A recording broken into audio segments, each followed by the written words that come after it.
नमस्कार दोस्तों, स्वागत है आपका आज की सभी ताज़ा और बड़ी खबरों में। इस वीडियो में हम एक से एक बढ़कर बड़ी खबरें आपके लिए लेकर आए हैं। दोस्तों, सभी खबरें आपके काम की है, इसीलिए ध्यान से वीडियो को जरूर देखें। कोरोना वायरस ने भारत में जो तबाही मचाई हुई है उसका मंजर भी हम आपको दिखाएंगे और आपको बताएंगे कि आप कैसे रह सकते हैं सुरक्षित इस घड़ी में। साथ ही प्रधानमंत्री नरेंद्र मोदी ने यहाँ पर बहुत बड़ा फैसला कर लिया है। दोस्तों, क्या है वो फैसला, ये भी आपको जानना है जरूरी।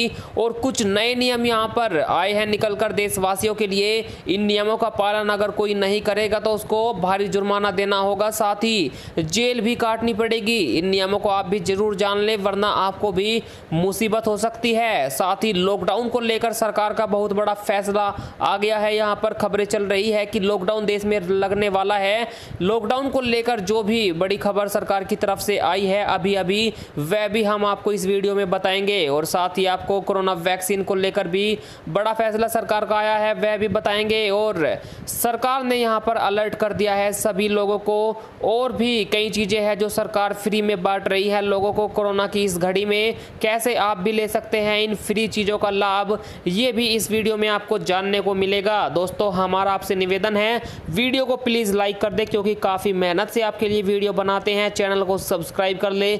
चलिए देखते हैं एक एक करके सभी काम की और बड़ी ताजा खबरें। प्रधानमंत्री मोदी की हाई लेवल मीटिंग खत्म, बोले बिना रुकावट होगा ऑक्सीजन की सप्लाई।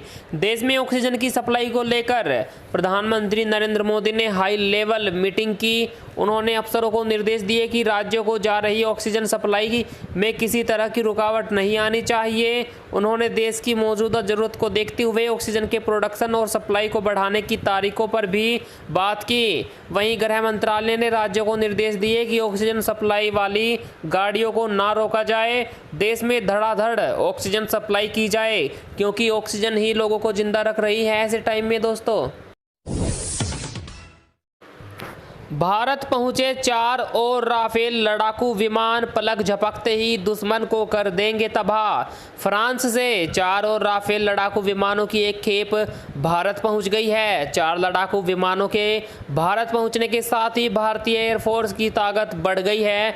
ये विमान फ्रांस से सीधे भारत पहुंचे हैं और इनकी एयर टू एयर रिफ्यूलिंग, यानी कि हवा में ही इनमें पेट्रोल ईंधन भरा जा सकेगा। इसकी जानकारी खुद वायुसेना ने दी। बता दें, 4 राफेल लड़ाकू विमानों के भारत पहुंचने के बाद देश में अब इनकी संख्या 18 हो गई है। और कोरोना वैक्सीन को लेकर बड़ी खबर, 18 साल से ऊपर के लोग 28 अप्रैल से कराए रजिस्ट्रेशन।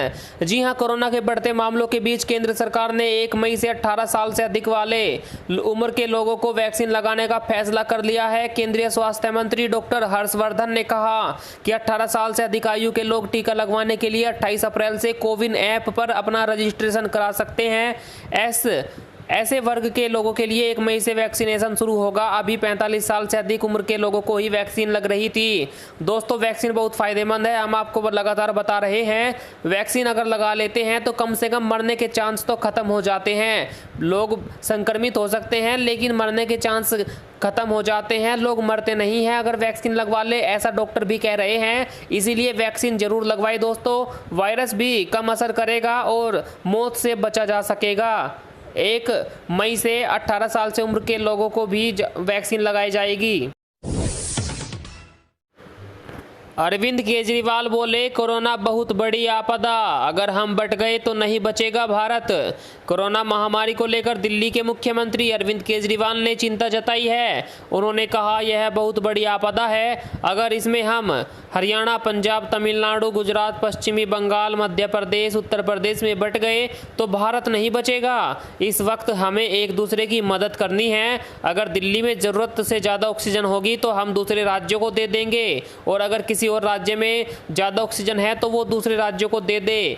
पूरे भारत को एक साथ आकर ही कोरोना से लड़ना है, इसको हल्के में ना ले, यह बहुत बड़ी आपदा है। अगर हम करते रहे तो हमारा भारत बट जाएगा और बर्बाद हो जाएगा, बचेगा नहीं, क्योंकि कोरोना वायरस बहुत भयानक हो चुका है। तो दोस्तों, अरविंद केजरीवाल ने यहाँ पर एकता की बात कही है, उनकी तारीफ बनती है। वीडियो को लाइक कर डाले।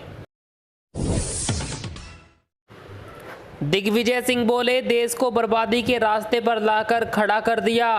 पूर्व मुख्यमंत्री दिग्विजय सिंह ने केंद्र सरकार पर हमला बोला है। उन्होंने कहा, बीते एक साल में देश में गरीबों की तादाद 2 गुनी हो गई है। रिसर्च के आंकड़े कहते हैं कि मोदी और शाह की सरकार हर क्षेत्र में फैल हो रही है। बिना सोचे समझे 56 इंची सीने के फैसलों ने देश को बर्बादी के रास्ते पर लाकर खड़ा कर दिया।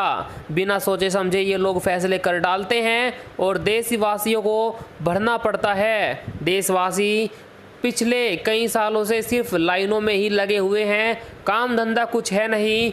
देश कई साल पीछे पहुंचा दिया है मोदी और अमित शाह की जोड़ी ने। 11 से 15 मई के बीच आएगा कोरोना का पीक। 35 लाख के करीब होंगे एक्टिव केस।